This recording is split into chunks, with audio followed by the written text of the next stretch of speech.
We did get a little piece of news yesterday out of the NFL. A congratulations to Rodney Harrison. He will go into the Chargers Hall of Fame.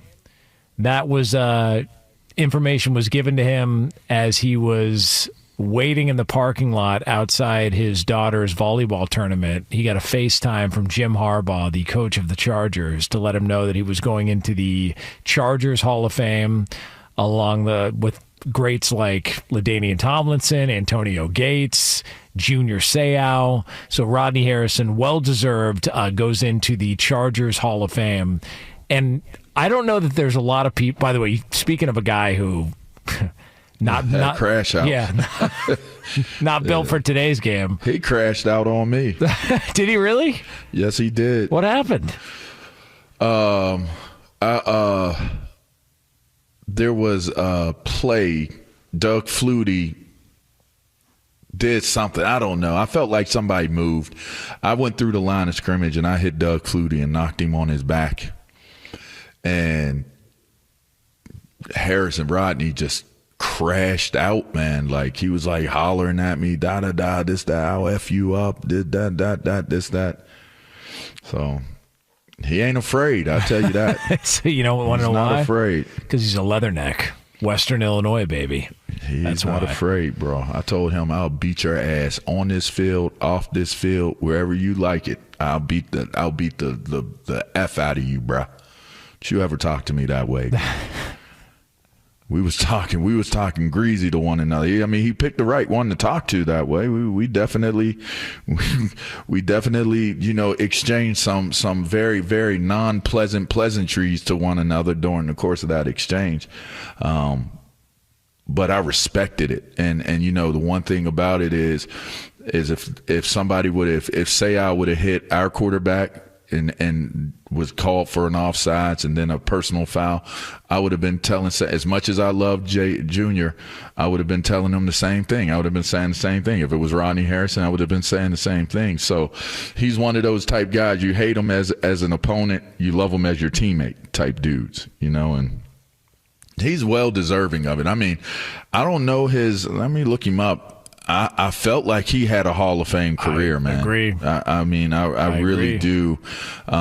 He was one of them special. They always talk about certain safeties, and it always starts with Polamalu, which it should start with Ronnie Lott, by the way.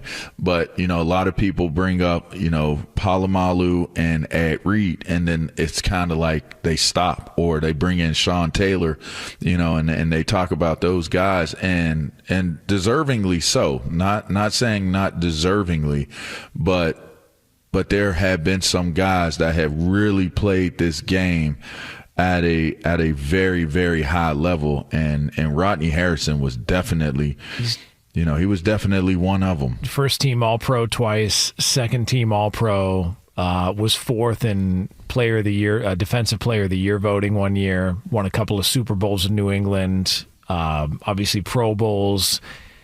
I mean, the fact that he's not in the Pro Football Hall of Fame is a little bit surprising. And I don't know that you put him, on, obviously, maybe not the Ed Reed level and all that, but he was still a great player. And I wonder, it's kind of interesting because he played 9 years with the Chargers. And I wonder if nationally there's more people that remember his time with the Patriots because of those big games that he played in with New England. Which is crazy because he was a way, way, way, way younger, more spry player in San Diego. And it's not like he didn't play in a Super Bowl with San Diego. Remember, they got blown out by the Niners, but he did. They beat my Steelers to get there. What's crazy is it was him and Junior. That's it. Like, you might look at Natron Means and, a couple other people that, Curtis Conway, I believe, was a guy. Stan Humphries, the quarterback. Like, there have been some guys, like, who was the dude that had the light visor? That was the defensive end for them. I mean, they had some guys. Yeah. You know what I'm talking about? Yeah. They had some guys on their team. And the two that always stood out the most, until LT and Sean Merriman got there, and Sean Phillips and those and Gates, until that era of time, the pre-era to that, it was all Rodney Harrison and Junior Seau. All like literally all them. I mean, you could throw Edwards in there too. The linebacker, Donnie Edwards was dope as hell for the Chargers as well. But man, it was Junior and Rodney, man. It was the Junior and Rodney show for sure. Yeah, they were, and it's just and then he's still waiting around. I also would say this. From I've loved Rodney Harrison as a broadcaster because he's one of those guys that is, look, I know I'm a former player. I'm not going to be a kiss ass to former players. Yeah, I don't care. I'm going to tell it how it is. This is my thoughts on it. There's some people that push back on it and say, well, who are you to talk? Like, you're not one to talk considering your reputation as a player, whether it's dirty hits. People forget it sort of sparked the Kurt Warner run in St. Louis because it was Rodney Harrison who went low against Trent Green. There's been other incidents that have popped up when it comes to Rodney Harrison.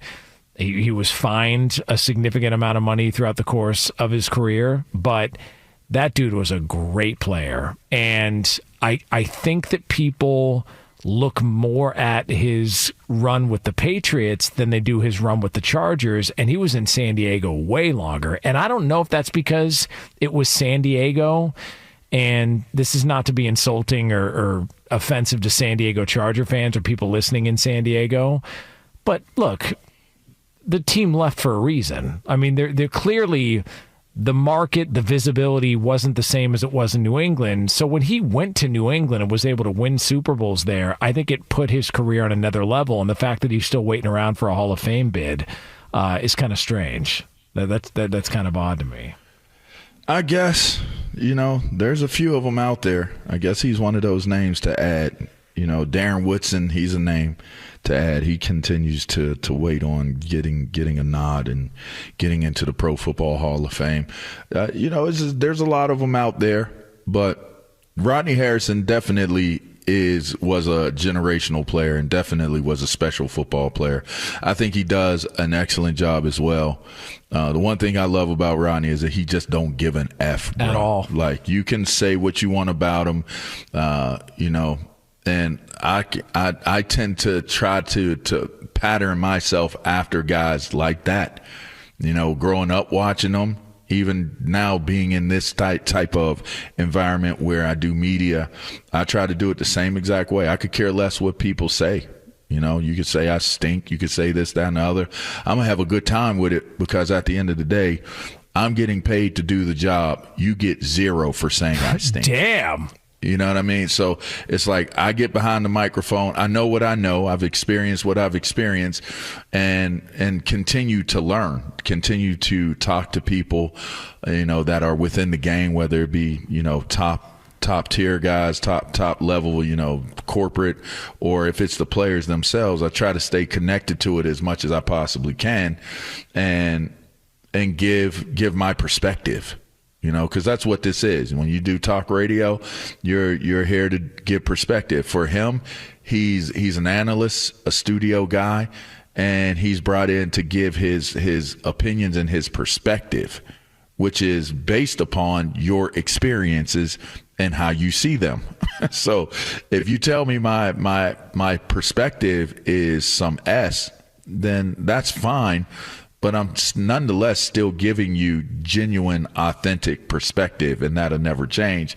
And that's one thing as a player that I always respected about Rodney Harrison, but I also respected from him as a media personality too. He could crack, man. Oh, he brought that hat, bro. He brought that hat. He was one of those big shoulder pad safety guys that would just lay the lumber like a. And he didn't care if he knocked himself out. No, that's the thing about it. He'll knock you out, and he might knock himself out, but it didn't matter. He's going to bring. He was He was a dude that brought the noise. He's going to get them woo licks. The name that we were looking for was Leslie O'Neal. Leslie O'Neal. Yeah. There you go. Great great player. Chris Mims was on that team as well, too. Chris Mims. That's a good one. The Chargers had some but that ought to show you how good that 49ers team was, because that wasn't close. That was a complete wipeout. And I still remember this, watching that Chargers-Steelers AFC Championship game, and I remember it was a play at the goal line, and my nephew was a diehard Steelers fan, and I just remember the ball was batted down at the goal line. The Chargers win in Three Rivers. It was an upset, and I remember him running out of the room crying. And I'm looking at it going, how did San Diego win that game? Because everyone thought the Steelers were going to the Super Bowl. And that was one of those. It would have been a much better game, I'll tell you that. Oh, yeah. And it was also, people forget that there was a real discussion that was being had. Man, is Bill Cowher ever going to get this team over the hump? Like, is Bill Cowher ever going to get this team to a Super Bowl? And eventually they got there, but they lost that Super Bowl either the next year or the year after to Dallas in Arizona. And then ultimately they ended up winning it, and that was, Bill Cowher's final game. But yeah, Rodney Harrison, going to be a Hall of Famer, going into the Chargers Hall of Fame, well-deserved, and maybe one day it'll eventually lead into a Pro Football Hall of Fame nod for him. But there you go. Great Chargers team. And go back to by the way, enough with the powder blue crap. Go back to those Chargers jerseys, those unis. I don't want to hear about the powder blue stuff. Like, go back, dark blue, thick lightning bolt across the helmet, and let's ride with that here. I don't care they're not in San Diego anymore. Make that happen.